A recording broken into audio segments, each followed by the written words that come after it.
The homeless dog with a divine gift? The night was cold and the rain poured heavily on the small town. Under the wooden shelter of a closed market stall, a scruffy dog named Willy curled up trying to keep warm.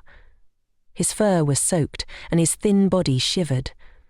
People walked past him without a second glance, their umbrellas shielding them from the rain. A group of children ran by, splashing through puddles. One little boy stopped and pointed at Willy. "Mama, look, the poor dog is all alone," he said with wide, innocent eyes. His mother frowned and pulled him away. "Don't touch it, it's dirty.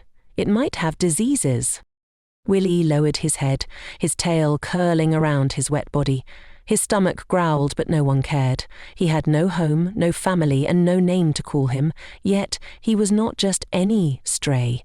He had a gift that no one knew about. As the streets emptied and the night grew silent, Willy lifted his head. Somewhere in the distance he heard a child crying. Weak but determined, he stood up and followed the sound. Inside a small, dimly lit room, a mother sat beside her child, tears running down her face.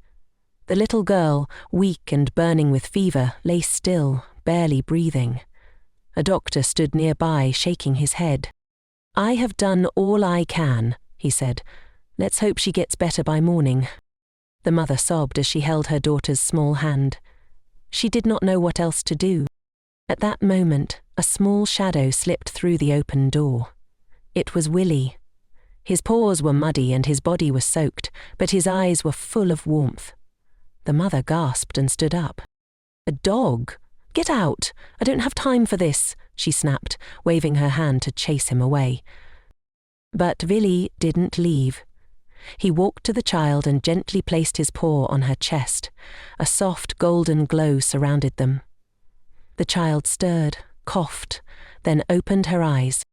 "Mama, I feel better," she whispered. The mother's eyes widened. She touched her daughter's forehead. The fever was gone. It's a miracle," she murmured, turning to look at Willy. But Willy was already walking away into the night, disappearing into the rain. In the town park, an old man sat alone on a wooden bench. His clothes were old, his face tired. He wiped his eyes with his shaking hands. Willy walked toward him, his tail low but his heart open. He climbed onto the bench and sat beside the old man. The old man sniffled and looked down. "You want to sit with an old fool like me, huh?" Willy placed his head on the man's lap. The old man smiled weakly and stroked his fur. "You're the first soul to sit with me in weeks. Everyone thinks I'm useless now that I can't work anymore," he said, his voice breaking. Willy licked his hand gently. The old man chuckled. "Thank you, friend." A passerby saw them and scoffed. "That stray again. Don't let it near you, old man. It probably has fleas." The old man frowned as Willy's ears drooped. Without a sound, Willy climbed off the bench and walked away, his heart heavy once more. Willy wandered into the marketplace, his stomach growling with hunger. He sniffed at a pile of discarded food near a fruit stall, hoping to find something to eat. Just as he was about to take a bite, a loud voice startled him. "You again! Get out of here!" the shopkeeper shouted. Before Willy could move, the man picked up a small stone and threw it at him. It struck Willy's leg and he yelped in pain. People turned to look, but instead of helping, they laughed. "That mutt is always around," a man muttered. "Someone should get rid of it." Willy limped away, his leg hurting with every step. He didn't understand why the humans hated him. All he ever did was help them. From a corner, a young girl named Ada watched everything. Her heart ached for Willy. She turned to her mother. "Why do they hate him?" she asked softly. Her mother sighed and shook her head. "Stay away from that dog, Ada. It's just a dirty stray." But Ada wasn't so sure. She had seen Willy before, comforting the old man at the park. She had also heard whispers about a sick child who mysteriously got better after the stray dog entered their house. As Willy disappeared into an alley, Ada made a silent promise to find him again. The night was dark, and thunder rumbled in the distance. Heavy rain began to pour as people hurried to their homes. Suddenly, a loud scream echoed through the village. A wooden cart carrying goods had tipped over, and a little girl was trapped beneath it. "Help! Someone please help!" the villagers cried. The men tried to lift the cart, but it was too heavy. The girl, covered in dirt and shaking with fear, cried out, "Mama, help me!" From his hiding place, Willy heard the cries. He ran toward the commotion, barking loudly, but no one paid him any attention. "That stupid dog is making noise again," someone said. But Willy didn't stop. He barked even louder, running in circles. Then he rushed toward the blacksmith shop, where a strong man was working late. Willy barked and tugged at the man's trouser leg, trying to get him to follow. The blacksmith frowned. "What is it, boy?"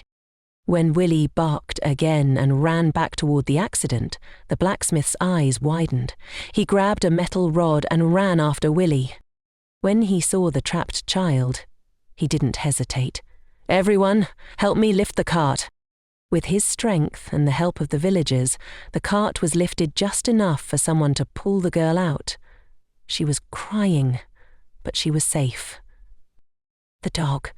He called for help," Ada whispered. The villagers stared at Willy in shock. The same stray they had kicked and chased away had just saved a life. The next morning, whispers filled the town. "That dog saved Ada's life," one woman said. "Maybe he's not just a stray after all," another man murmured. Ada found Willy near an old tree, his injured leg stretched out as he rested. She knelt beside him, her eyes filled with warmth. "You're not just a dog. You're special," she said, gently petting him. For the first time, Willy wagged his tail. The old man from the park stepped forward. "I told you all. Sometimes the ones we ignore are the ones sent to save us." Slowly, people began to change. They brought food for Willy, gave him a warm place to sleep, and for the first time in his life, he felt wanted. No longer just a stray, Willy had found a home, not in one house, but in the heart of the entire town. As Ada scratched behind his ears, Willy closed his eyes in contentment. For so long he had been rejected, unwanted, unloved, but he had never stopped giving. Willy was never just a stray. He was a guardian, sent to teach the town the meaning of love and kindness.